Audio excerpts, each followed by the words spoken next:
is up, every pone? Welcome back to the channel. Today we are looking at another AU, but this one is not an MLP infection AU. This one appears to be just related to like humans and stuff like that. Maybe some monsters from what I can see based off of the thumbnails on a few different parts here. But this was a pretty requested AU by the creator themselves. They've really wanted me to look at it, and I said, why not? Let's give it a look. So this is called Brooklin of the Dead, and all the parts, as you can see, all of them are fairly short. Like almost every single part is 5 minutes or under, except for the final part. There's 18 here, which the final chapter is the longest, which is 5 minutes and 9 seconds long. But all of the parts are relatively short. So shout out to Nowitsky, or Nowitsky, not Nowinski, but Nowitsky, shout out to you. This AU is obviously going to be linked in the description down below when, you know, the video's uploaded, so you guys can check this out for yourselves as well. But before we jump into Brooklin of the Dead Infection AU, I would like to kindly ask you guys to please check out the description down below. I have a new single that I'm trying to promote called Colder Than Before. I have another single going out on the music channel as well. It's actually currently scheduled for the 13th of December. It's called Against the Tide, and that'll be out pretty soon. I'm releasing a few singles this month because I would normally make a musical project like an album or an EP, but at the end of the day, I just kind of decided not to, and I'm just going to release a few singles, try to like expand my musical talent and my ability for what I'm capable of doing. And I think these songs are pretty good, and it would mean the world to me if you guys checked them out, but it is up to you guys. Not going to force you to do so, you know, it's completely optional, not mandatory, but it would help me out a bunch, and I would highly appreciate it. But that's enough jib-jab for me. We're going to jump into the first part here. Brooklin of the Dead / Stages of the Infection, 13 plus, not for kids. Let's take a look. Okay, I know I already finished the first episode of Brooklin of the Dead. Okay. But this time, I'm going to introduce the stages of the Jonas virus infection. Jonas virus infection. Stage 1, a person who has been bitten by an infected. Ooh. That music got loud. But they still have their sanity at 75%. Okay. Which means they are not insane yet. Their hunger is normal, which means they don't go after other students yet, and still act like a normal person. Their emotions they feel are scared or anxious, because they feel like they are about to turn into zombies. On the neck is where a student that got... So the student got bit here. It looks like a pretty nasty little bite. You might want to get that cleaned up. Clearly they're already infected because, you know, this is the stage 1 infection scale. But I would still clean it, you know. Maybe there's hope there, but probably not. It's an infection AU. Stage 2. Now things here are starting to get really bad. Their sanity declining by 25%, and now it is at 50%. They are not completely insane, yet their hunger goes a little stronger. They start growing veins from the bite, which causes the infection to take over. Oh, that's weird. They start to make a little desperate sounds of hunger and anger. The good news is that some humans who didn't go completely infected would be immune to be called. Half these eyes turned red, nosebleed occurring. So the eyes are now red on this female here. I would assume it's female. I'm not exactly the greatest with gender roles, so don't like come at me, but to me it looks female. So now there is veins growing from the bite here. It looks like tiny little black ones here. I don't know if that's exactly what I'm seeing or it's these little red ones, but that just looks like blood. Or maybe it's like a combination of the two. There's also nosebleeds occurring and her eyes are turning red. What's stage 3? Stage she looks 3. At this She almost looks a yandere-like. Yandere? stage started to become harvest. The sanity started declining 25% more, and now is currently at 25%. They have gone insane, but not completely. Their hunger starts going very low, white, strong. They are still able to speak a little. Unfortunately, they are starting to make desperate sounds of hunger and anger more, and they are nearly starting to devour other students uncontrollably. The third stage infected begins to have a good sense of smell, and they start to grow more sharp teeth out of their mouths. One eye becomes zombie-like. It says zombie-like, but every time I see an eye like that, all I think about, and I'm not shitting you when I say this, is Tokyo Ghoul. I'm literally thinking of Ghouls when I see that. Also, you can see there's like markings and like veins all over the body here. The teeth have definitely gotten sharper. They actually look like they're separating a tiny bit. Maybe it's like teeth, maybe they're not conjointed with one another, but they're a little separated. That way, like, when it bites into you, it hurts a lot worse. I don't know. Oh yeah, that's creepy. Final stage, the student is completely insane and completely infected. Aka became fully a zombie. Their sanity is now gone to 0%. They are no longer recognizable, and they can no longer speak. They make disparate sounds of hunger and anger more. Their sense of smell became stronger, and they start going after students to devour them. The only thing you do after you saw one is to just run away. The mouth of the infected looks like Crazen from Eyes the horror game, and the eyes are fully zombie-white. That makes sense. Like, Krezu from Eyes, the horror game. I haven't played Eyes in forever. Would that be a fun video for the channel? I don't know. Comment below. But it definitely reminds me of some scary ghoul-like shit. And then the last of it is see you in Chapter 2 of Brooklyn of the Dead. So that's part 1. I'm gonna drop a like, you know. It's not bad. And if we look at the description here, everything used, don't think about tracing or stealing or even claiming the videos because this could lead to a copyright strike. That makes sense. You want to protect your work, your art. That makes complete sense. So shout out to Nowitsky. I'm actually going to subscribe to him here to spread some love, spread some kindness. But now we're going to go on to the next part. Brooklyn of the Dead cutscene, 13 plus, jump scare at the end, not made for kids. So let's go to full screen.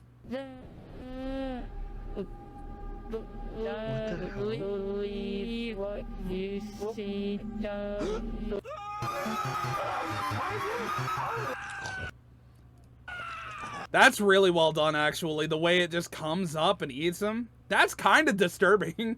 I'm sorry, if a person looked like that and they were in my room about to kill me, Hope would be dead. There'd be no hope left. I mean, that's pretty nice. That's a nice little cutscene there. Definitely works for the state of the AU. Now moving on to My Infection AU, just like Warning, the Brooklyn of the Dead, My Infection AU, just like All of Us Are Dead, Chapter 1, Part 1, 13 plus, not for kids. Was this supposed to come, no, I don't think that was supposed to come before this. Because it said see you in Part 2, but now it says Chapter 1, Part 1. That's okay. That's okay. Let's open it up and see what we're working with. The following video would not consider appropriate for people who are under the age of 13. This may contain some disturbing things: fear, gore, language, smoking, violence. No need to be afraid because it's fiction but scary.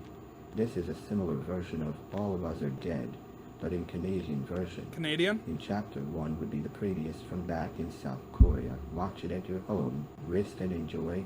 If you feel disturbed from those things, then don't watch it.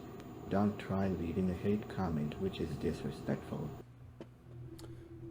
I will say something about that. It's like when it comes to hate comments, they just come and go, you know. Obviously, you know, some of them can be quite disrespectful. But when you put yourself upon the internet, people are going to say whatever they want, whatever they feel like they need to say. It's the internet. Unfortunately, we have no control on that. So if it does happen, you just got to be the bigger person and keep putting in work and just got to move on past it, Nowitsky. So let's see what we're working with for this part here. Before the outbreak in South Korea, it was only a South regular Korea? rainy night.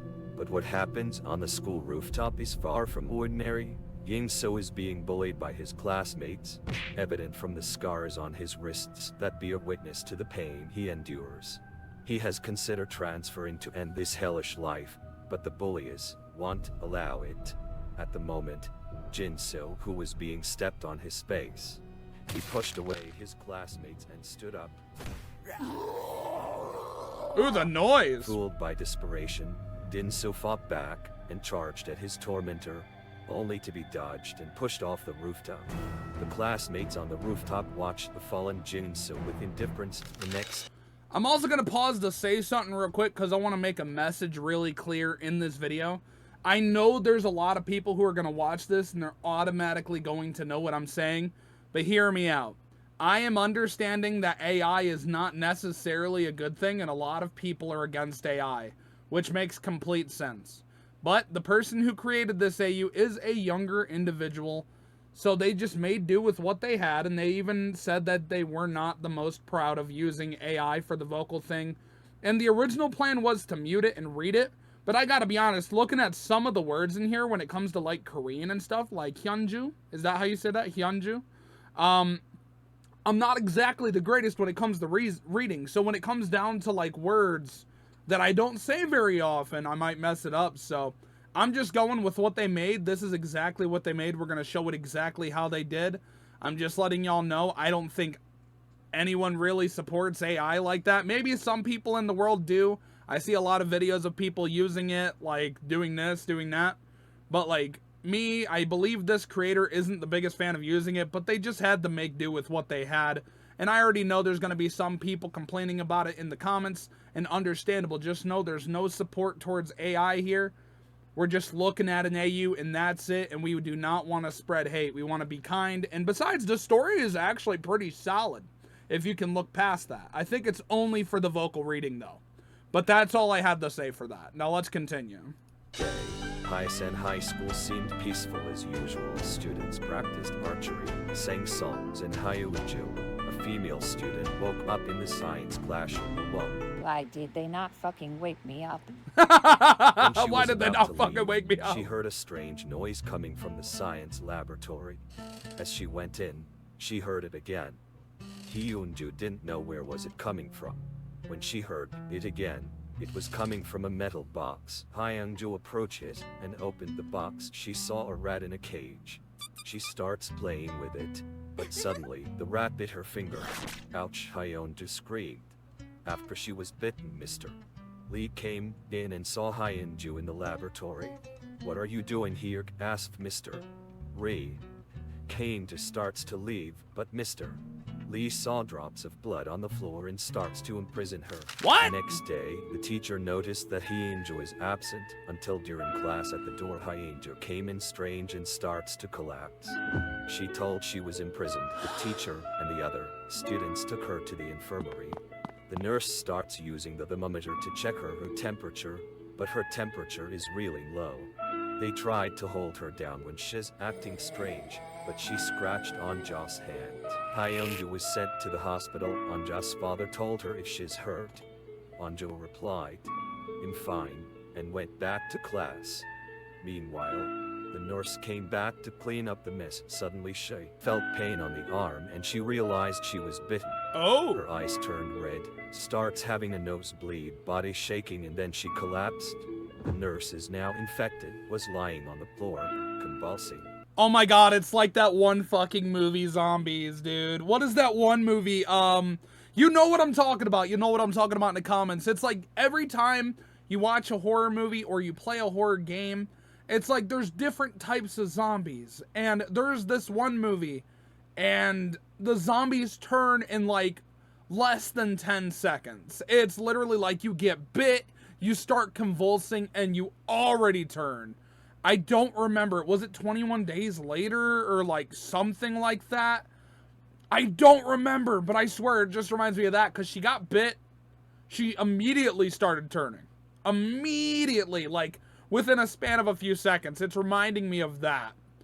Very nice little thing with zombies. Maybe not for the people inside of this AU, but for entertainment purposes, it is quite nice. Two it's boys quite noticed different. her strange behavior and started filming her with their phones. Until then, the infected nurse turned it like a rabid dog and rushed towards them, but hits the wall. The male starts to move away, but the nurse starts to bite off the student's cheek. His friend tries to stop it, but it was too late.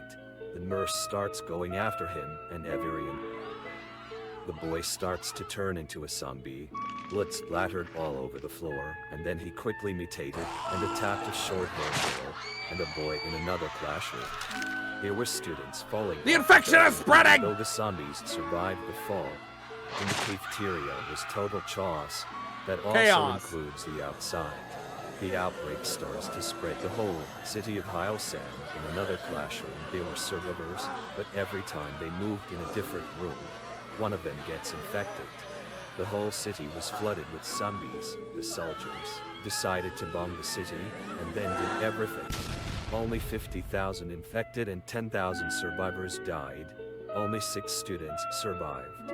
But the soldiers were unaware that the virus hit the ocean, went past Japan, Taiwan, and Hawaii, all the way straight. Ooh, the AI vocals are pissing me off. You mean Japan, Taiwan, and Hawaii? Or Hawaii? And all the way straight, and then it hits Canada. To be continued.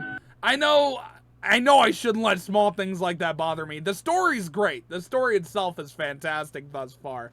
Reminds me of that movie. I seriously do not remember the name for it. Hold on, wait a minute. World War Z! World War Z! Yeah, it was basically making me think of World War Z. I don't know why I said 28 days later or 21 days later or something like that. World War Z. They turn in like seconds. Just literally a span of seconds.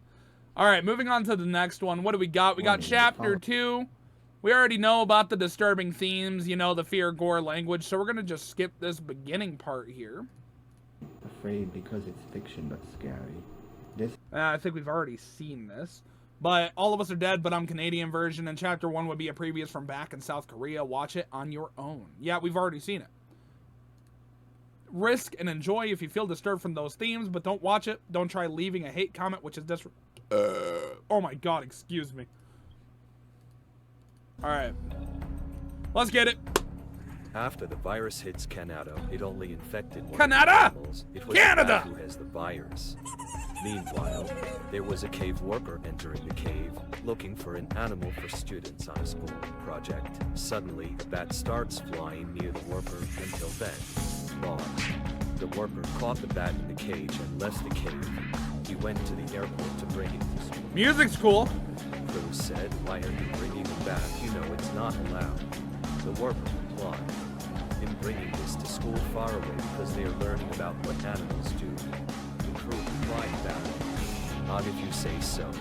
The worker went on the airplane and started flying. It took hours and hours, then finally landed in Ontario.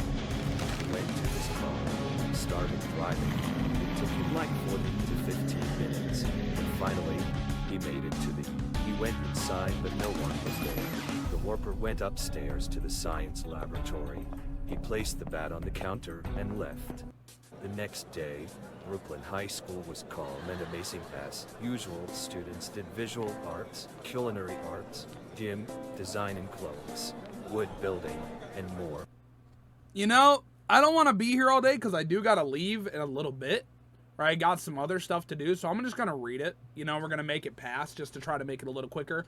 So, introducing the scary music now. Alright, so I'm going to turn this volume all the way down.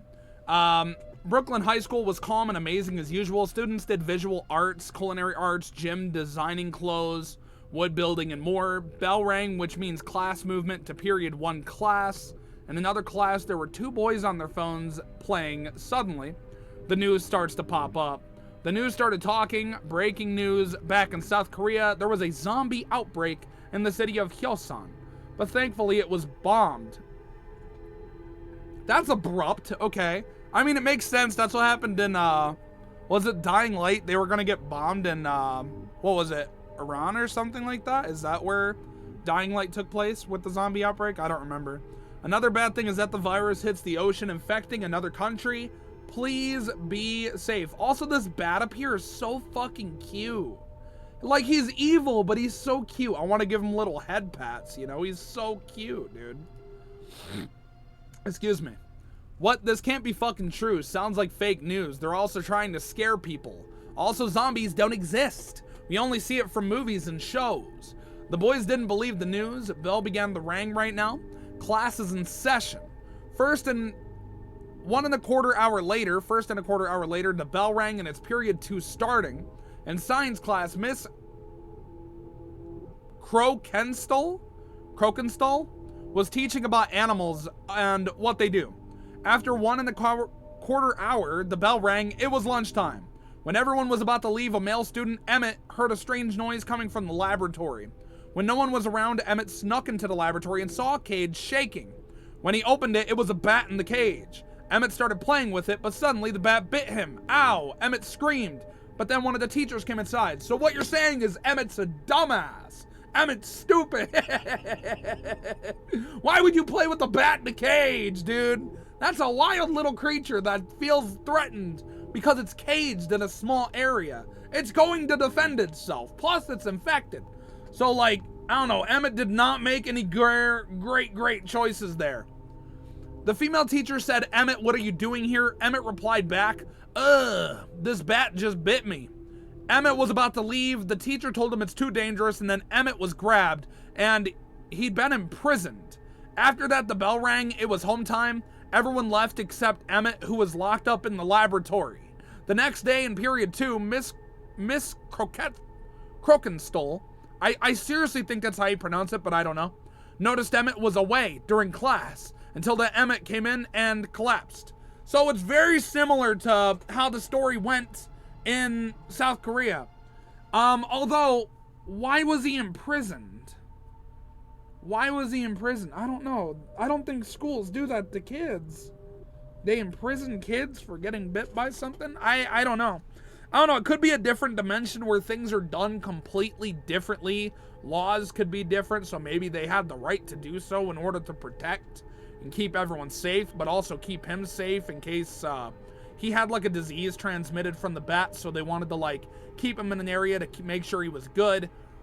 That could have been it, but I don't know. I really don't. And then to be continued, see you in chapter 3.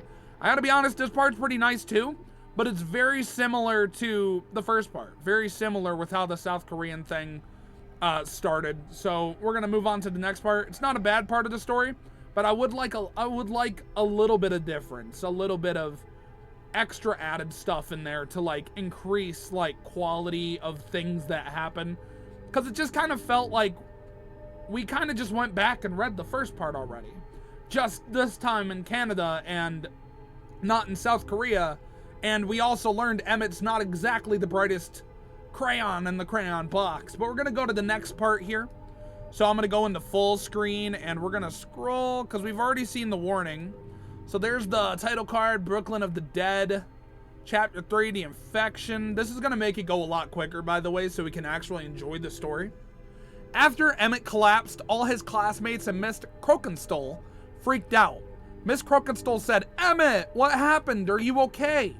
Emmett told everything that he was imprisoned by one of the teachers. Don't worry, we are going to help. Call the ambulance, said Miss Crokenstole. So basically this teacher's doing illegal activity. That's what it seems from that. That's a nice little twist. That's what I'm looking for. So when the teachers are locking up these students, it's not meant to be allowed, but it is what it is. She asked other teachers to help a male student. Justin also volunteered to help. After that, Emmett was taken to the hospital. All teachers and Justin went back to class. At that moment, the bell rang for the end of class, and students went to the cafeteria for lunch. Meanwhile, a male teacher returned to his class. He's going to work on something on homepage, when suddenly his arm started to feel pain. His pain receptors started flaring. He had been bitten by Emmett. While helping other teachers taking Emmett to the ambulance, the virus spread rapidly. Eyes turned red, body shaking, nose bleeding, and then he collapsed. The teacher, now infected, was lying on the floor, convulsing. 2 girls noticed his strange behavior and began filming him with their phones. That is way too similar to the first part, dude. That is way too similar to the first part. Like, kids started recording. That's basically just kind of like replaying it, kind of. I don't know. There could have been a little bit of difference there. I don't think that was needed to be repeated. In the next second, the infected teacher turned like a rabid dog and rushed towards them.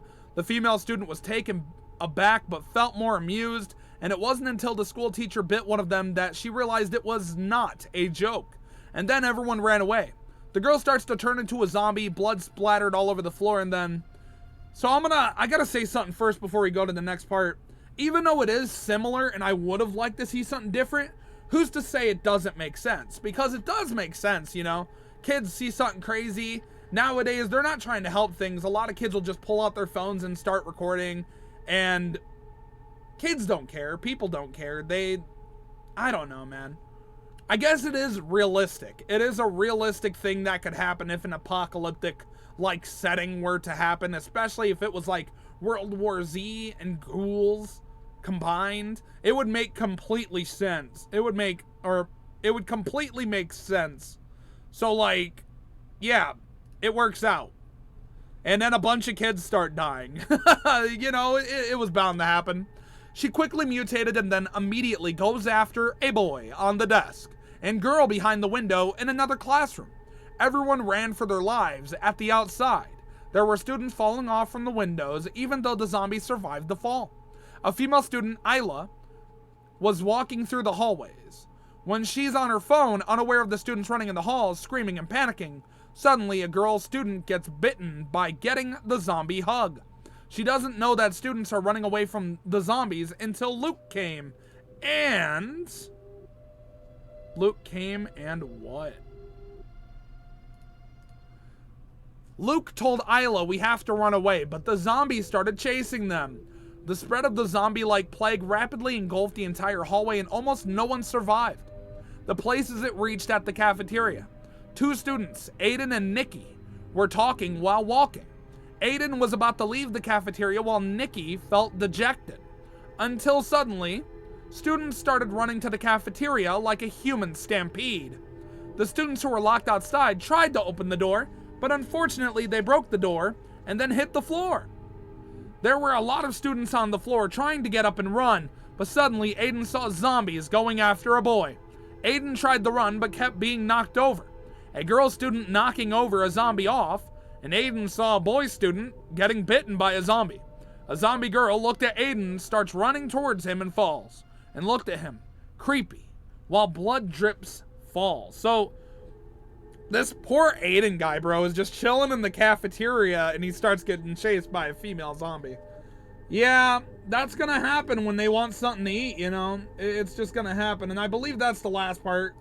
So, I gotta be honest, it makes complete sense to replay a lot of the things that happen in South Korea, especially with how humans are nowadays. When you see someone in severe trouble, I've seen enough videos on the internet to know people are just gonna pull out their phones and start recording.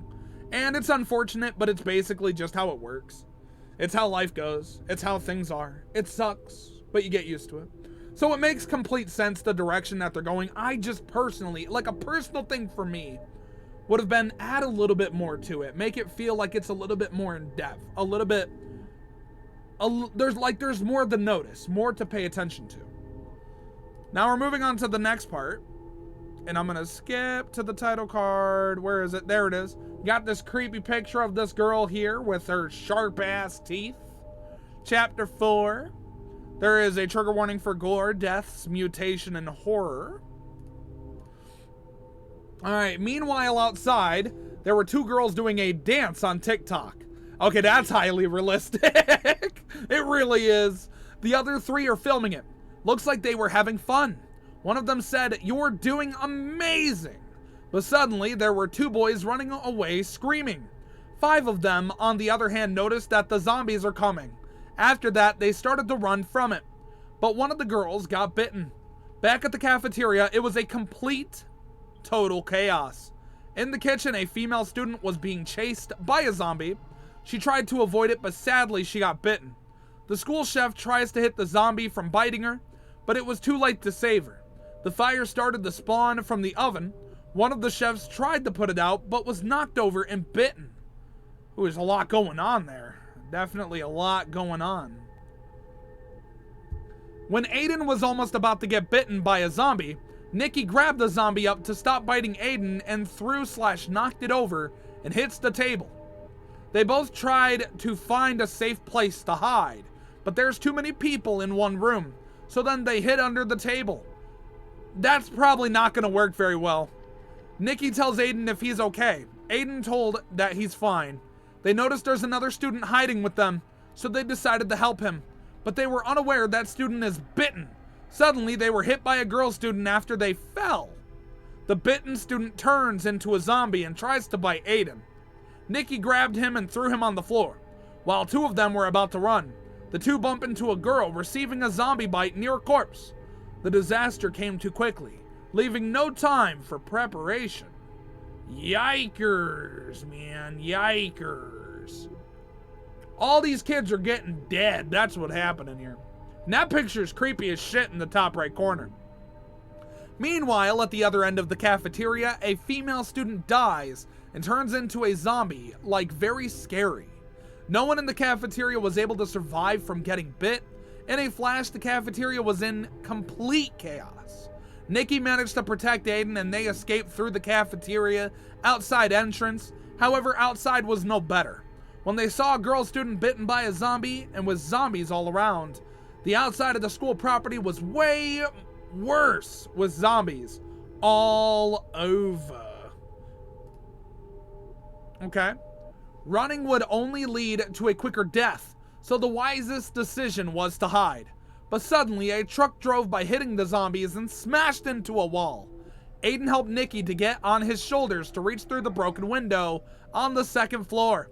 After they make their way up to the second floor, moving to the halls, a zombie girl grabs a boy and bites him, while other students coming up the stairs. Nikki, on the other hand, picks up the fire extinguisher to blind the zombies from seeing and biting others. When they were running in the hallway, they found a room of survivors to be safe. That might be it too. Yep, that's it. Definitely a bit more there. There's definitely a lot more. It's showing a lot more context than what's happening in South Korea. But if I had to take a guess just looking at this AU, it's already a worldwide pandemic at the moment. Now we're going to go on to the next part. I'm going to drop a like because I am liking the story. I think the story has potential. I think some of the ways that it's typed out may be a little iffy. You know, like I noticed a few spelling mistakes here and there, but you guys know I don't really give a shit about spelling mistakes. I know how to read past them and make them seem readable, so it's not even that bad. But this is a fairly nice story for the most part. I actually do like this quite a lot. Brooklyn of the Dead, that's the next title card. We got the same trigger warnings.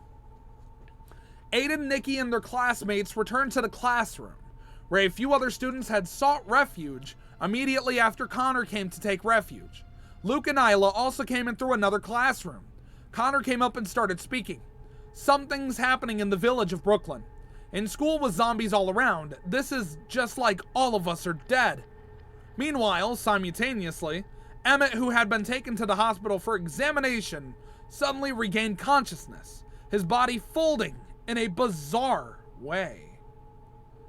How weird, I don't know. Emmett began biting anyone he saw. The virus quickly spread through the hospital.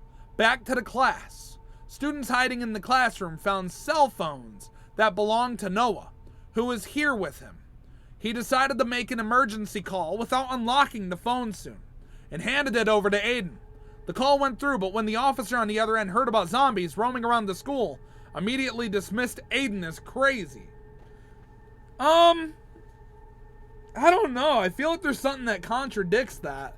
There was a news article thing that said zombies were going around, but then he calls and the cop's saying he's crazy. I feel like if anyone were to be up to date on things like that, it would be police. So that definitely doesn't really add up for me personally, but it could be worse. It's whatever. Or maybe he was a cop that was off duty who just showed up and had no idea. Let's just go with that so it makes more sense. They told Aiden that the Jonas virus from South Korea is handed to another country that is near South Korea, like Japan. But soon after, the hospital also called to report zombie sightings, and only did the police start taking it seriously. Subsequently, one after another reported zombies at various locations, afraid that the police might consider Aiden's report a prank. Nikki, on the other hand, made another call claiming that there were a fire at the school. However, after waiting for some time, no police officers appeared, and even the emergency line couldn't be reached. That's bad. That's gonna give you like an impending sense of doom almost. The students mentally gradually collapsed. At the moment, a female teacher rushed in and instructed everyone to barricade the door with tables. Ashmira realized that the teacher had been bitten. The tensions rose. The teacher quickly explained that it wasn't a bite, but it was a bite mark. Bravely, Ashmira stood up to and urged the teacher to leave the classroom. As soon as Jxmie said that, the teacher's nose started to bleed, and she fell to the floor and starts to convulse. A few moments later, the teacher bites a male student. Everyone quickly joined forces to deal with the teacher. However, at this moment, the bitten male classmate also started to mutate. Honestly, it's just like The Walking Dead from the episode yesterday. Just grab something heavy and slam it on their head. That's like the only way to properly kill the brain. Now, unfortunately, that is the last part for this part. There's definitely a lot coming from this AU. There was something in here that didn't make much sense to me. But then, as it continued, it started to add up. Maybe the cops just weren't up to date yet, and maybe I'm thinking too much of it. I don't know. But let's move on to the next part. So I gotta get past all of this mumbo jumbo. We got the title card here, as usual. The classroom was no longer safe. They had to relocate and find a new room to be safe. But then suddenly, while they're running, zombies started popping by and starts running straight towards them. But Justin, the other hand, came up and started knocking/fighting over the zombies. He kicks, throws them on the floor and on the wall. Connor, on the other hand, also helped Justin to knock over the zombies. However, there was way too many for two of them to take it down. Justin asked all his classmates for help, and they did. Honestly, just be like Dead Rising. Anything in your arsenal, anything within the room, anything you can grab can be used as a weapon. Blunt force trauma is a real thing, folks. So if a zombie's trying to attack you, kill the brain no matter what you gotta do. It makes complete sense to want to fight because it's probably your only option. After they managed to defeat the zombies, they had to turn back and they found a safe room. Everyone sighed, and there was nowhere to run away. Aiden almost dropped Noah's phone, but luckily he managed to grab it just as they sighed, with relief. Zombies started coming, but was unable to go through the door. The group quickly stacked tables to block the door. The immediate crisis was averted. Aiden suddenly started noticing that Justin was missing. They weren't the only ones who survived.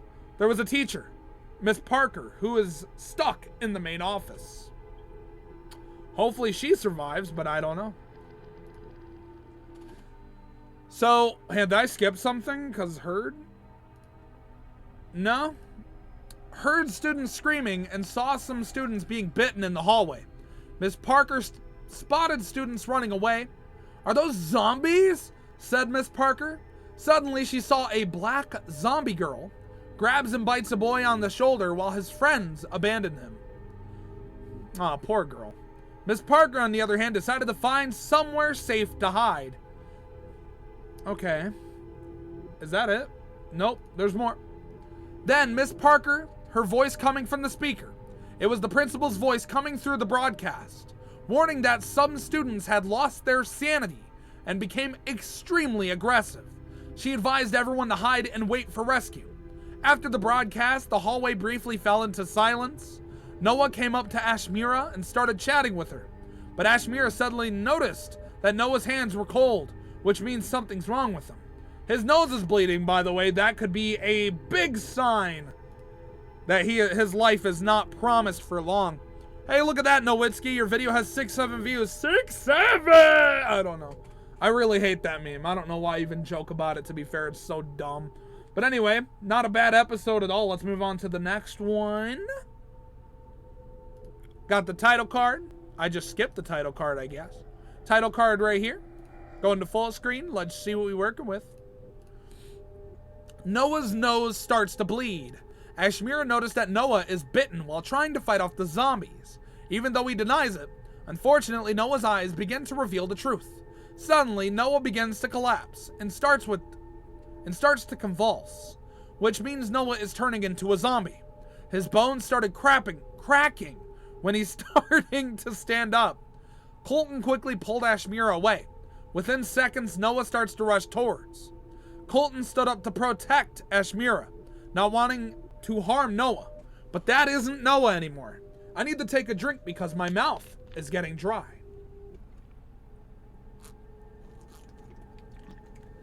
Diet Pepsi, folks. Diet Pepsi. Absolutely delightful. All right, let's move on to the next part here. Oh my God, my blanket. Stop! Noah crazily charged towards Jxmie, Colton immediately pushed Noah away, and he clung to the window, still with one hand. Jxmie rushes forward and pulls Noah in, reminiscing about their time at school, chatting. She couldn't bear to let go. Matthew kicked the chair, and Colton picked it up and smashed it at Noah. Jxmie can only watch with her tears in her eyes as her school friend, Noah, leaves her. Well, at least she's safe. Colton tries to console Jxmie, but couldn't find the right words. Luckily, Aiden still has Noah's phone with him. I'm going to tell JJ409 that his friend is gone, said Aiden. JJ409, who is that? Abby questioned. That is Noah's best friend, aka Vixen, who is from Massachusetts. Before escaping, Aiden called Noah's friend. He told everything, including Noah's death. After Vixen heard about Noah's death, Vixen became extremely devastated. After a lore-if moment of calm, Colton made a decision to escape from there. He felt that staying put was not a solution, and waiting for rescue was unreliable. To survive, they had to rely on themselves.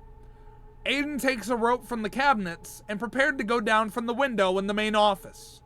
In the first floor without being grabbed by zombies, Colton wanted to take the lead, but when they saw Jxmie, he hesitated and asked Abby to go down first. Abby made her way to the first floor main office without being grabbed and met Miss Parker. Alright, Miss Parker's involved now. One by one, everyone descended and reunited with Miss Parker in the classroom. Only Jxmie and Colton remained. Jxmie was still immersed in grief, as the people she liked were dying one by one. Colton urged Jxmie to pull herself together, emphasizing that nothing was more important than staying alive. Time was running out as zombies were about to open the door from the outside. Meanwhile, Justin was facing a serious challenge. Several zombies were nearby and continuing to hide. It was not a viable option. He would eventually be discovered at this critical moment. Justin escaped from the window and temporarily evaded danger. However, Aiden's situation was not ideal. Honestly, the story itself is pretty nice. I do like the story, it's pretty good. So moving on to the next part here. This one's a longer one, 4 minutes and 58 seconds. And then it's fairly short until the last part, 5 minutes and 9. So we got like 10 episodes left to go. Let's get it.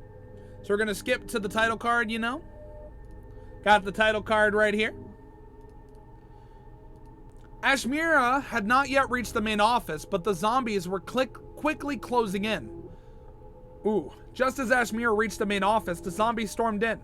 Colton had no time to go down and was almost instantly tackled by a zombie. I got a burp because of that Diet Pepsi. Excuse me. Colton had no time to go down and was almost instantly tackled by a zombie when Colton luckily dodged it. Justin, on the other hand, helped Colton down the rope and successfully made it to the first floor main office without being grabbed. As everyone opened the computer to check the news outside, they were all focused on the screen when suddenly the teachers, Miss Quinn, Miss Johnson, and Miss Krokenstol, and Mr. Schultz, bursting in the room to take refuge. Ooh, they're probably terrified. Luckily, the good thing is that the teachers weren't bitten. They went on finding apps to see if the outbreak started to spread elsewhere.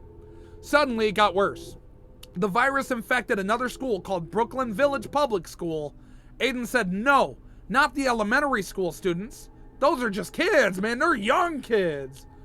Colton said, we need to stay alive and survive. We can't risk losing anyone. Meanwhile, at the gym, Miss Snowden and the other teacher, Mr. Brown, were setting up the gym equipment for the students. Unexpectedly, they saw students running, panicking. Mr. Snowden told them, what's happening and why are you kids screaming? Probably because a lot of kids are dead right now. I gotta be honest with you. The students told them there's zombies attacking others everywhere. A girl student was running in the gym while a zombie was going after her. Mr. Snowden had to deal with the incoming zombies using defense. Mr. Snowden told the girl if she's okay or asked her. The girl said that she is fine. Unexpectedly, more zombies started coming in the gym. There was too much zombies to deal with, and they all had to flee. Back at the main office, everywhere was never the same. The students and the teachers were stuck in the main office. They couldn't leave because of the zombies. Just then, expectedly, the news started to come on. There's a lot of death going on there. The news would come up after this page. Prepare for yourself. News is talking. Oh, is this something I gotta talk about? Listen to? Breaking news. There is a dangerous zombie apocalypse virus infection outbreak spreading in the places of Brooklyn, Whitby and Dachau. Warning. This is not test. Men people who have been bitten and lost their lives turned into aggressive monsters and started attacking and devouring people. This situation is very dangerous and you must evacuate immediately. The scientists believe that this kind of virus is called the Jonas virus, discovered and created back in South Korea in the city of Hyasun. The science teacher, Mr. Lee Byung-chan, was the person who created the virus, and this outbreak began spreading in the building of Hyasun High School. Men students who have infected turned into aggressive monsters.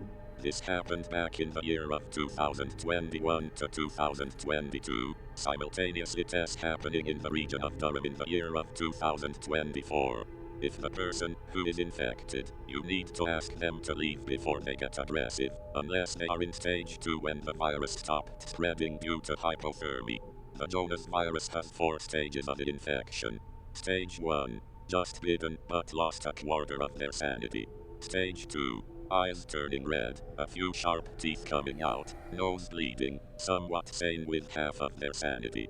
Stage 3, one eye becomes zombie-like, growing sharp teeth, starts getting a little bit aggressive but can't control it, a quarter of sanity remaining.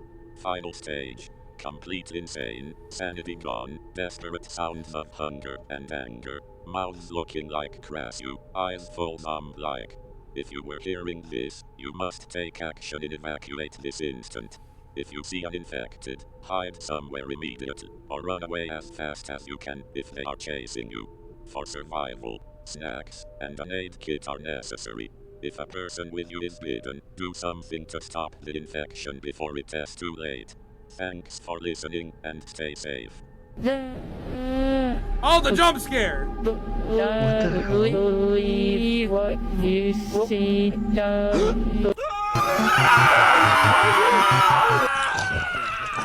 Yeah, alright. I mean, it's a good episode. I hate the voice of the news talking. I know it's like a computer-generated vocal thing, but oh, it's fucking like banging a hammer on your ears. Oh, it's obnoxious. Alright, moving on to the next part. Let's do it.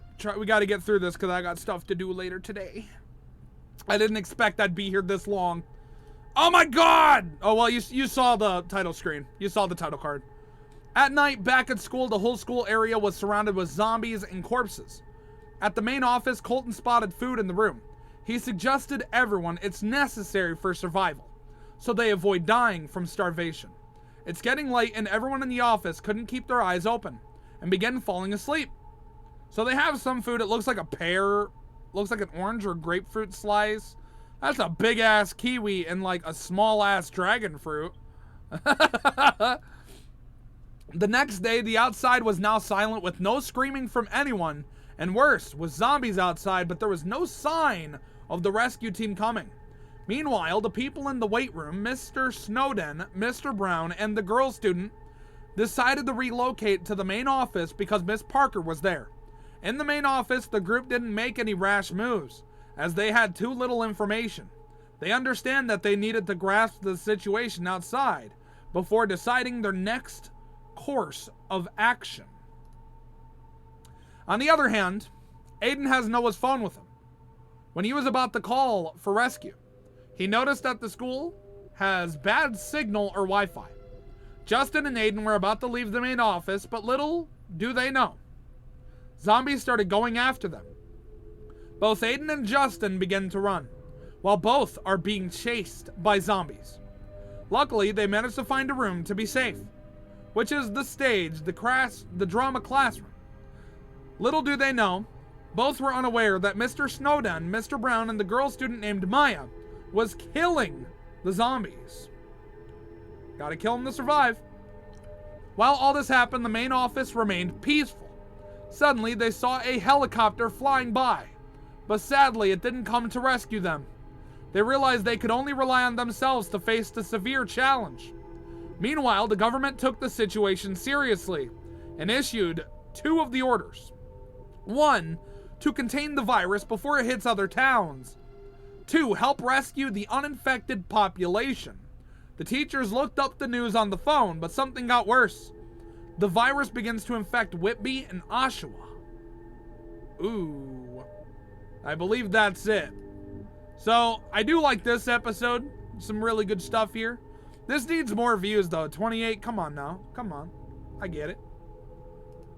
Alright, moving on to the next episode. We're gonna just go right to the title card. As you can see, here it is, the title card, yes. After this happened, Mr. Johnson noticed that Whitby and Oshawa, 2 towns, are in trouble from the zombie outbreak. Meanwhile, in the town of Whitby, a large group of zombies were crazily charging forward, and opposite them was a fully armed police force. Wherever the zombies went, they bit people. Oshawa would go for the same way. Alright. I keep biting my tongue. Ow. Not comfortable. At that moment, the town of Whitby and Oshawa's below was in ruins, making everyone feel heavy-hearted. The government took the situation seriously and issued 2 orders: to contain the virus from hitting Ajax and to rescue the uninfected population. Meanwhile, Aiden and Justin have escaped from the zombies. They quickly check their phone, hoping to call for help. However, to their surprise, the government had to cut off all communication. Very unfortunate stuff right there. The internet in Whitney to prevent panic among the population. That's how the phone Aiden is using cannot get through. Back at the main office, the principal, who's still alive, quickly devised a plan to attract zombies, using one of the speakers to play music. They would have to go through the cafeteria to meet up with Aiden and Justin and head to the rooftop if there isn't an area full of zombies. That's a cool picture, by the way. This is really cool. The helicopter's been in the air all this time. Going to the rooftop for help is the only way to survive. Before they set off, the broadcast a message telling both Aiden, please, and Justin to stay in place and not wander around or leave the room. The principal, Jay Mackenzie, started playing the music and the zombies rushed towards the sound. As they opened the door, the hallway was clear. They ran through the cafeteria and met with Aiden and Justin, while zombies were still outside, distracted. And that is the last part of this. The story, it has so much positivity to it and so much crazy stuff. I don't know, this is a very unique story. Very unique. Moving on to the next part. Let's go to title card. Title card! Miss Mandarin. Oh, is she immune, or is she kind of immune where she's infected but she can control it? I don't know. After Nick and the others reached the theater, which is the drama classroom, they finally reunited with Aiden and Justin. But what they didn't notice that was someone was with them in the same room. It was another teacher, Miss Mandarin. She was in the same room. Jxmie asked and said, how did you come here? And why are your eyes red? Are you bitten because it looks like you're in stage 2? She said with confusion. Miss Mandarin replied back, yes, I am infected and at stage 2, but that doesn't mean I fully mutated. Colton said, wait, you're not human. Neither are you zombie, but how? Miss Mandarin told what happened in flashback. Ever since I came back to school, I began to notice outside it's complete chaos. The students were screaming and others were biting, until I saw someone with an aggressive behavior. It was coming straight towards me and I had to flee. Then it grabbed me and began biting the flesh off of my neck. I was extremely angry and I managed to knock it off from my body. And that's how I took refuge here. In fact, I did not fully mutate because I didn't feel any fear occurring in my body since I was angry. People who didn't feel fear, any fear, became half-bees. It only depends on their immune system. Likely it stands for half human and half zombies. After the story, they accepted her to stay. But she was not told. But she was told not to bite anyone. Now Miss Mandarin, being half-bee, is extremely sensitive to sounds and can hear things that others cannot. They need to find a way to escape to the roof. Since zombies are highly sensitive to sound, luckily they are in the theater or drama room. Aiden suggested erecting a roadblock in the middle of the stage and using the computer for music to lure the zombies through the curtains. So we got one half-bee involved, which is pretty cool. She looks really cool. I like that. So we have, you have a key. The characters have a very good key here they can use for survival, and she can help out so much. When the zombies gather, they can escape through the 134 classroom door. The crowd divides up the work. On the other hand, Ashmira believed that Miss Manorin wouldn't harm them. After that, they nervously arranged the stage, putting everything that could be used as a barricade together. However, they were all at the back, and no one was there to open the curtains for the zombies. Justin volunteered to do it, and Luke jumps out of the barricade without thinking about it, wanting to go with Justin. Luke pushes Justin into the barricade. After setting everything up, Luke opened the curtains abruptly and quickly jumped behind the roadblock. The music wasn't loud enough. Connor played to his strengths and started hissing loudly. And that's the last part of this one. So they're setting up a plan to basically survive here. Alright, next part. We're gonna go to title card, title card, title card, title card, title card! Can't forget others used musical instruments or stage equipment to hit the roadblock. With all their strengths, the zombies are getting bigger and bigger, and the zombies in the corridor keep coming. They can only hold on just when they can't hold on any longer.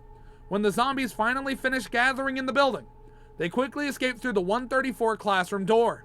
Connor and Justin stayed behind to hold off the zombies. At the critical moment, Justin grabs Connor and running away, and the barricade behind them is instantly broken by the zombies. So the zombies are strong. Very strong.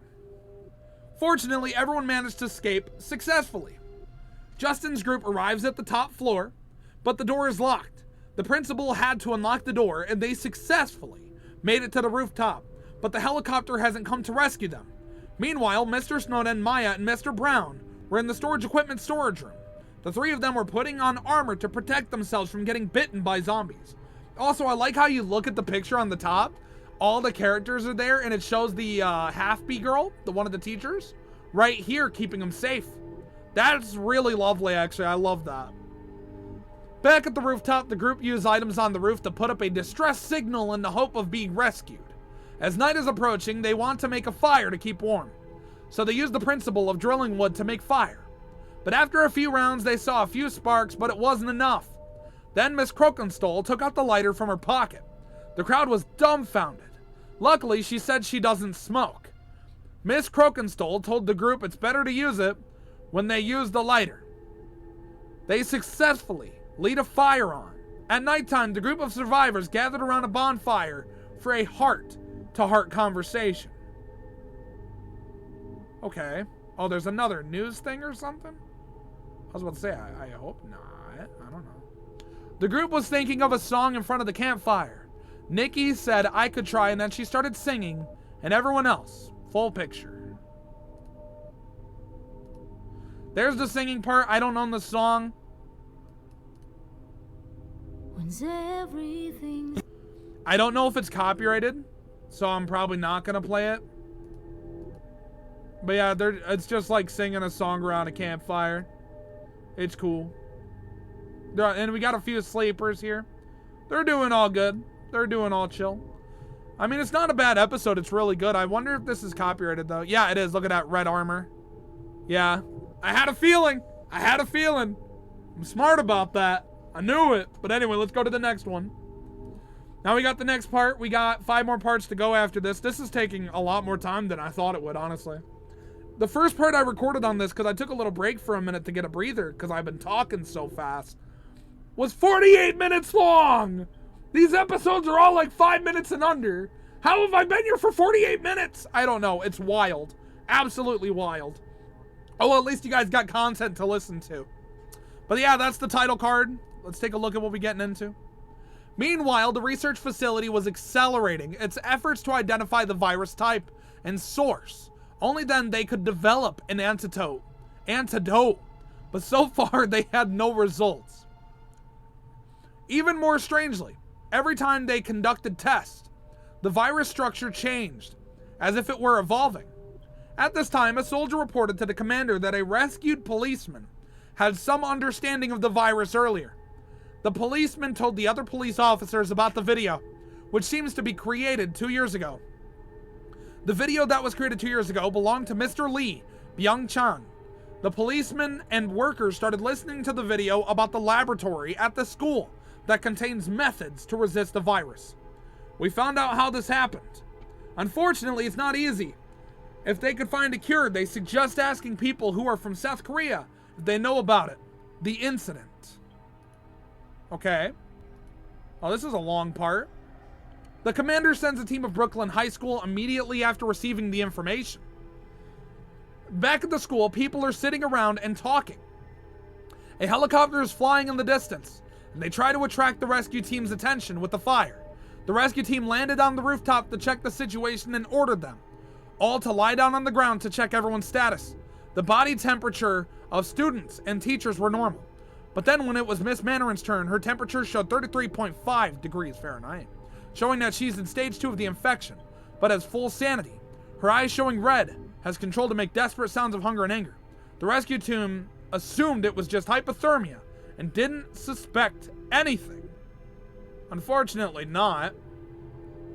After confirming their safety, the rescue team told the survivors to stay on the rooftop and took them away after the mission. Meanwhile, the 3 individuals hiding in the sport equipment's storage also decided to take a chance and head to the top floor for a glimmer of hope.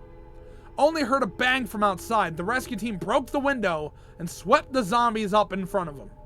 Upon hearing the gunfire, other zombies rushed towards the sound, but it didn't hinder the rescue team's actions at all. The army killed and successfully came to the science room to decode the files in the computer, to find what caused this outbreak or suspect someone who did it. After the successful copying of the files, the rescue team withdrew on the same way and transferred and trapped students and teachers. At this moment, an unexpected incident occurred in the protection center. A woman in stage 2 was biting a 7-year-old child, while the mother was desperately trying to save him. In the end, it took 5 special forces to subdue the woman.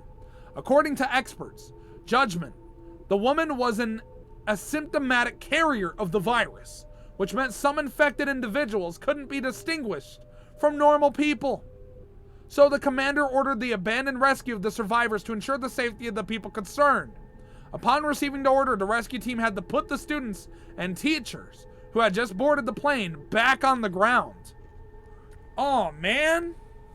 Oh, that's bad. They're probably hating life right now, and I can't even blame them. Pretty good stuff here. Moving on to the next one. Getting a little chilly out here, you know. Title card, title card. We like title cards. It was their closest opportunity to hope, yet they were mercilessly abandoned. The commander even ordered all of them to be killed. It's better to kill 1,000 than to spare one. But the lead soldier wasn't soft. He went soft and didn't carry out the order. The students and teachers watched their search and rescue team leave, but there was nothing they could do. At that moment, they truly experienced what it meant to be abandoned by the whole world. After the rescue team left on the other side, Miss Mandarin, who was infected, became extremely sensitive to sounds, especially the piercing sound of thunder. Mr. Johnson brings tissues from their items for survival. Poor Miss Mandarin. And used it as an earplug to help Miss Mandarin relieve her pain. The thunder was followed by pouring rain, which was undoubtedly helpful life-saving for them, who had not had a drink of water for a long time, and the rain had given them reward, hope. They decide to escape from this hell, out through by the houses and down and uphill of Brooklyn. On the road in front of the village is Whitby, where they believed they would be safe. Encouraged by Justin, the group decided to take a daring chance. But teachers think it's not a good idea, because there might be zombies around, but they have to agree. They split into pairs to ensure no one would be left behind. Because of the rain, the zombies' sense of smell and hearing are slowed down. Okay. Meanwhile, the group of 3 sees something unusual and decides to head through downhill and uphill of Brooklyn and escaped to Whitby. On the Justin side, they proceeded cautiously, afraid of alerting the zombies outside, back to the group of 3, walked through the hallways quietly without alerting the zombies. After that, they finally found a group of survivors, known as Justin's group, aka Group of 17. After they reunited, the whole group managed to flee the school without zombies being alerted, while running on the sidewalk through up and downhill. After their long run, they had to stop at Freshco. Luckily, there were no zombies inside. The whole survivor group went inside the store and everyone fell asleep. Meanwhile, the military learned that the infection had spread to Ajax and was considering expanding the quarantine area. But the group of 20 aren't heading there. After a night, the whole group of 20 had an idea to take some pieces of food and beverages to help their hunger for survival, and tissues just in case. On the other hand, after the researcher following the methods of the developed virus, while they were making the preparations, soldiers reported that the infection had spread to Ajax, and the military had ordered a lockdown and dispatched troops to suppress the outbreak. And I believe that's it. All right. Oh man, how long have I been recording already? It's already been 20 minutes. It's already been 20 minutes, and I have 3 more parts to go. All right, here's the next title card. Let's get it. After the surviving group got everything they needed for survival, one of the teachers told everyone that they needed something to eat before leaving the store. The group did as they promised. They took some fruits and vegetables to help their hunger and taking sips of water to be hydrated. With everything ready, after they finish eating and drinking, the whole group starts leaving the store and hides behind a barricade of cars without being spotted by a parking crowd of zombies. After the whole surviving group made it out of the parking lot, they stopped by at a road which has different paths. They had to decide. The left path led to Whitby, straight leads to more stores, and the right leads back to the village of Brooklyn. After thinking, the whole group decided to turn left to go to Whitby to find a safe place. A few minutes passed by when the group was still walking in the middle of the road. One of the survivors' water bottle accidentally fell out of their pocket, and it made a loud sound after landing on the ground. This alerted a bunch of zombies by mistake. Then it started rushing towards the group like rabid dogs. Yeah, that's World War Z zombies and ghouls if I've ever seen it. When the bottle hits the ground badly, the whole surviving group had no choice but to flee. When the zombies heard the noise, they all aggressively rushed towards them, making it impossible for the whole group to find a safe place to hide. Chased by the swarming zombies or stage 4 infected, they had no choice but to deal with them first. During the fight, Mr. Brown tells the whole surviving group to go on without him. Connor said, "Mr. Brown, please don't leave us without you. You can have freedom if you make it out alive." Mr. Brown bravely replied back, "I can't talk. There's no need for me anymore. Go on without me and I'll take care of this situation. Stay alive, my friends." And there's a "go without me" in the bottom picture. Man, it's always sad sacrifices that have to be in there to keep everyone alive. Man, that's sad. What Mr. Brown said, the whole group gets separated while he sacrificed himself for the group to keep going. Minutes passing after Mr. Brown's sacrifice, the whole surviving group made it to Whitby. However, out there was no good. With zombies all around, the group had to flee while being chased, and finally made it to a safe building. On the other hand, experts analyzed that if just one infected person breaks through the town of Ajax, the whole region of Durham will fall in a few weeks, so they have to take action as soon as possible. The commander instructed the tactical team to prep a battle plan to drop missiles in the region of Durham. The commander doesn't want to do it, but if he doesn't, the whole province of Ontario will be wiped out with the infected. And that's it. Going on to the next one. I'm trying to speed things up a little bit here. Got the title card. Always got to look at the title card. I'm the happiest boy in school. I don't see why not. I don't see why you would be if this happened. Before the bomb explosion, the military began testing the zombies' tolerance to sound, since they become highly sensitive to sound. After turning into stage 4 infections, loud noises could control them to some extent.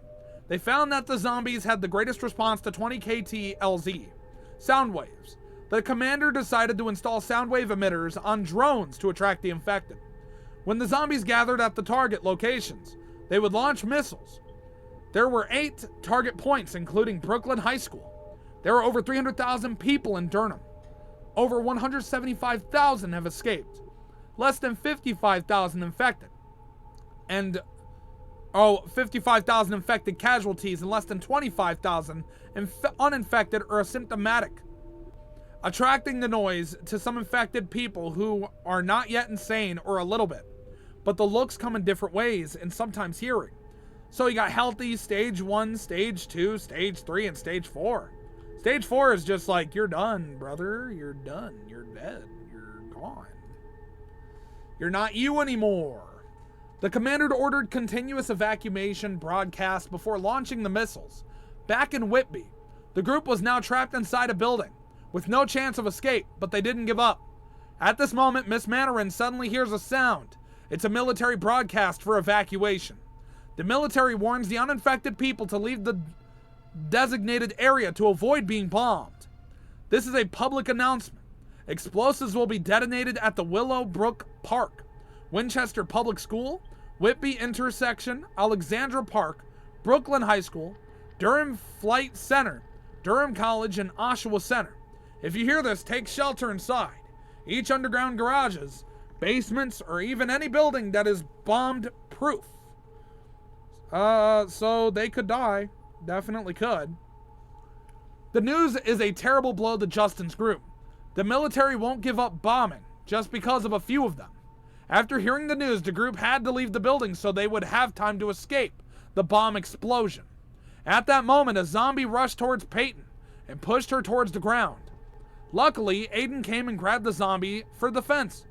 Unfortunately, the zombie grabs Aiden's arm and bites him. Aiden screamed a little bit when it happened. The group starts to help him. After that, they manage to defeat the zombie.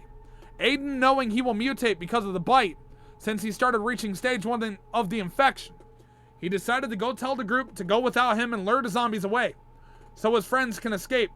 The group watched in sadness of Aiden's sacrifice while they flee. And I'm the happiest boy in school. Oh, he's yelling that. He's yelling that he's the happiest boy in school. And he's gonna die. More likely. After what had happened, the drones are already in action. And the zombies start following them, leading the infected to the designated areas. The drones reach the designated area and the commander orders the launch of missiles. At that moment, the bomb explosion has begun. Each of missiles, one by one, target one designated area, full of zombies. After the 4 designated areas have been destroyed, a missile came up quickly towards them, and the zombies that had already gathered in Willowbrook Park were instantly blown to ashes. That goes for the school, where the group lost their friends. And that's the last part of the next part. We have 2 more parts to go. We are so close, making great progress with the story. All right, so we got to keep it moving. Got to keep it going. So, title card. As you can see, you got an infected guy. Might be Aiden, I don't know. After the successful launch of several missiles, I cannot talk today, chat. Hold on. You already know. A little bit of hydration to help the vocal cords. After the successful launch of several missiles, the commander could not get back to his senses. After all, that was 12,000 people died and 8,000 people survived. After a long time, the commander handed over the command to his man and told them to prepare for tomorrow's search. Then he said he was tired and had to go to bed. In the next scene, outside in the town of Whitby, all the zombies in the region of Durham were suddenly eradicated. Region of Durham becomes eerily quiet, filled with heavy atmosphere. The group of survivors of the school looked at the fire behind them and couldn't find peace in their heart while heading to Ajax. After all, their lives were brought with the lives of their friends. After what they had been through, they could walk away to Ajax now, but they can't because outside it's night. Their plan is to find shelter for a place to sleep. While coming across the road and turning the other way, they found a house that wasn't burned down, which seems to be a 1-story. As soon as they entered, no one was inside.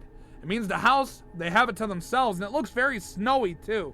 So it's definitely cold. At least they have shelter, which is good. I can't read that up there. Go away, text. Thank you. Things they have to follow. Only 18 survivors here for the night. Half sleep on beds and half sleep on sofas. Or the floor. It only depends on their comfort. The next morning, the group of 18 set off again and moved on. But the group needs to use their water bottles to help their energy. Walking to Ajax could take 1 hour and 30 minutes or less. After the walk, they soon arrived in the town of Ajax. But the atmosphere here wasn't too good either. It was a bit scary, quiet. Until they heard a voice coming from behind. Yo guys, wait up! Huh? On the look of the appearance, the person who was identified as JJ409, aka Vixen, Noah's friend. It was so chaotic out there and I managed to escape the bombing. One of the survivors said, how did you get here? Aren't you from the United States? Vixen said, yes, I'm from Massachusetts. It was also an outbreak there. Secondly, are you Aiden's surviving group? Where is Aiden? Unfortunately, the group said in sadness, no Aiden. He's gone. He sacrificed himself to have us flee. Vixen said, oh no, I'm sorry for your loss. It's okay, you can join us. Suddenly, Miss Mandarin stopped in her tracks and saw a large group of zombies rushing towards them. The whole group starts running for their lives. One of the group members fell by mistake, which makes them change their minds.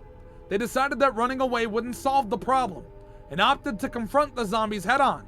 They grabbed their weapons and got ready to fight.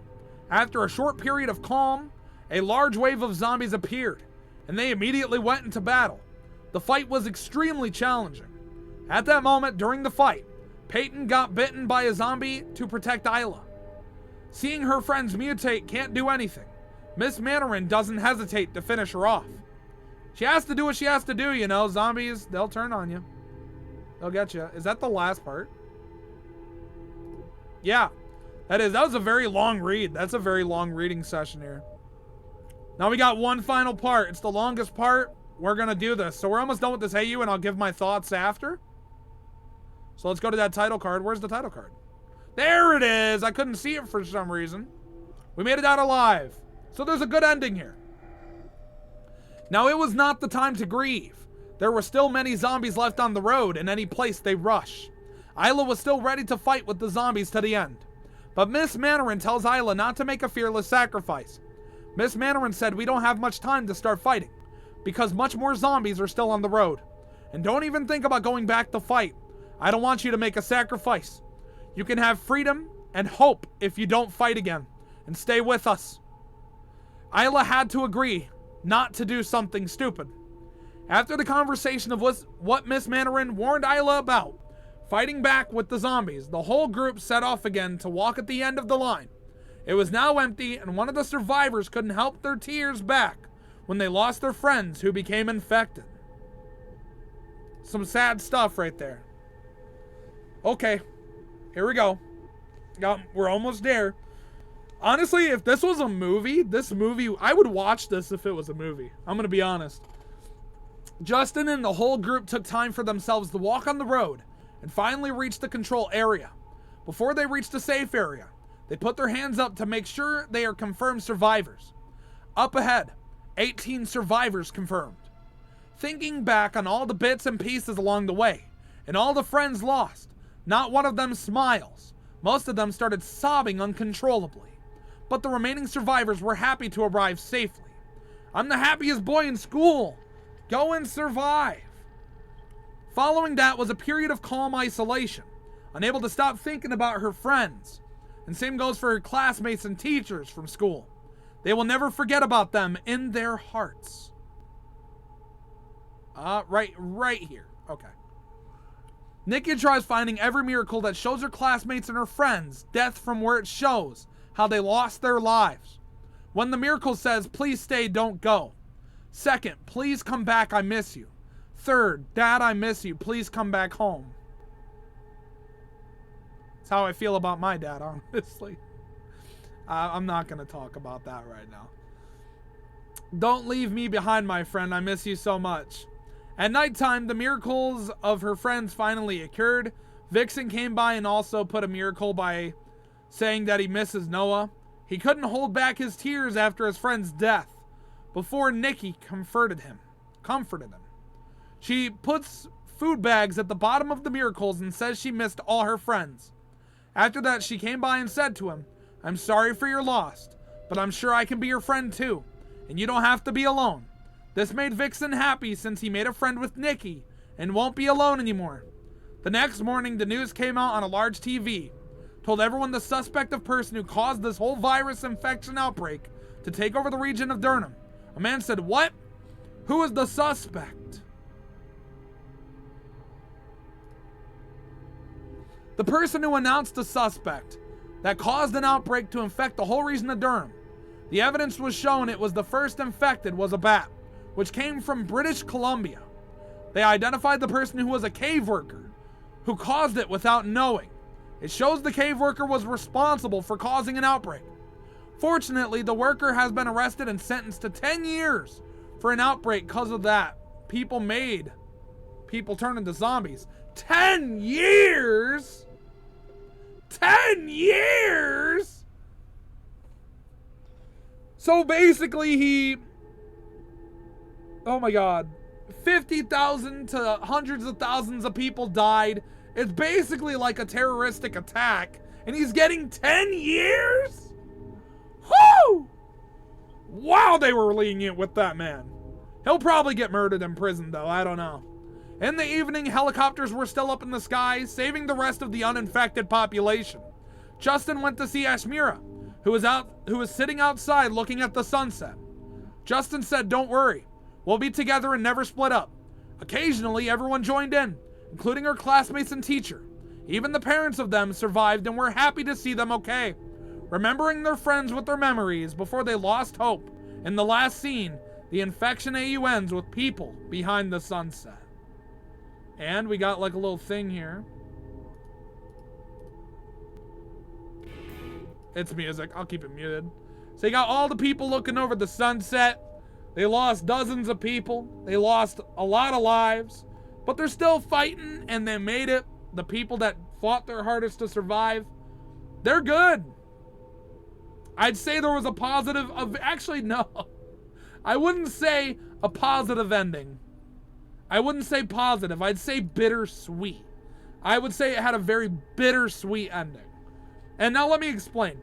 Now, I will say parts of this AU were a little strange. You know, some things felt repeated, kind of like a cycle, but it's kind of realistic, so it makes sense. I think the character development for some of the characters in here is really good. My favorite thing is the infected, because it's literally just World War Z, ghouls, and maybe like a berserker kind of thing. I don't know. But it's pretty fucking crazy. Pretty crazy. This is a long AU. Maybe not as long if you just go through it part by part. But I don't know. It's like 30 to maybe about 30. I don't know. If you look at the episodes, they're all quite short, but I've been here for quite some time. Let's see. I'm currently recording the last part of this. It's been 17 minutes. I've been here for over an hour paying attention to this AU. I do think it's a very good AU. And I can see what they mean by it's better to just read over it, because the vocals in the beginning, they would glitch out from time to time. But it was still overall doable, but I just felt like more people wanted to hear me read. Because that's what people come to this channel for me to read stories. So shout out to Nowitsky 2009, it's a pretty good AU, really like it. I'm going to drop a comment under the AU. Good stuff. Just keep it like that, good stuff. But yeah, if you want to check out this AU for yourself, if we actually go back to the playlist itself, it'll be linked in the description. You can check out the episodes. You can either just mute, listen to some music in the background and read it for yourself, or you can just listen to the audio, you know. Whatever floats your boat. There's probably some sound effects, some stuff I missed. Maybe you can come back and find it for yourselves. I don't know. But if you enjoyed the video, make sure to like, comment, subscribe if you did. Dislike if you didn't. It's completely okay either way. I don't mind. Shout out to Nowitsky 2009. That's all I gotta say. So I hope y'all enjoyed. Now we'll see you all in the next video. Peace!